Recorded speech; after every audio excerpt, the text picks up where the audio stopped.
Now, before we run the background sync job, a background job needed for generating the EM logs, let us see what are the prerequisites for those logs, right?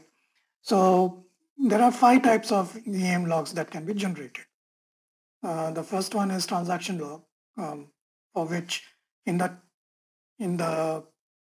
plugin system, the remote system, the data needs to be captured in the transaction STAD and ST03N. Okay, so this is done through some SAP delivered standard jobs.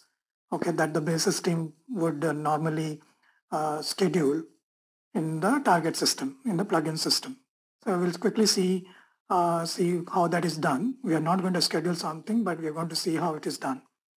Then the second log is the change log, where the data, the change documents is captured, okay, from the CDPOS and CDHDR tables. So anything, whatever you do in the SAP system, everything is recorded in these two tables, okay, CDPOS and CDHDR. The system log, again, it's for whatever you capture in SM21, especially from a debug standpoint. It captures that information out of SM21, okay. Security audit log. It is basically depends on the filters that you activate in SM19. Okay, so SM20 works with SM19. So in order to generate the logs in the security log, audit logs in SM20, at least one filter has to be active in SM19 transaction. Okay, so that's a prerequisite for SM20. And the last kind of log that gets generated is OS command logs. So anything if the firefighter user does something with SM49, some activity at the OS level using SM49 or SM69, OS, that log is captured, okay? The operating system logs. So these are the 5 types of logs that get captured. Now, these are the prerequisites, right? So in the plugin system that needs to be set up. Now, the jobs for the jobs for STAD and ST03N, the background jobs are delivered, and then you can use SM36 to schedule them. And you can then check the status of the background jobs in SM37. Okay. Now, once the jobs are set and everything is set as a prerequisites, all these prerequisites are set, and after the EM user, firefighter user uses the firefighter tool to synchronize the jobs, okay, to generate or capture the logs for the activities performed by the firefighter user in the GRC system. This job has to be executed. So what this program does is it captures the logs from these 5 types of logs from the plugin system. Okay. Now let us quickly go and check SM36 and see how the background jobs are scheduled. So in the ECC system, in your backend plugin system, you go to transaction SM36 and SAP gives you some standard jobs, right, that needs to be scheduled. So click on standard jobs.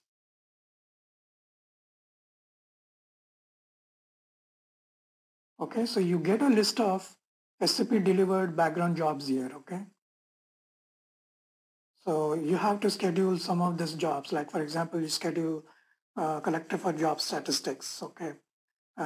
Collector for performance monitor. You schedule some of these jobs to capture the data that you need. So this is a task of the basis team that needs to be done, okay? They will do it. So the second thing that you need to do, they need to check is the SM19 log, okay? So if you go to SM19, you need to ensure that at least one filter is active with all this information, okay?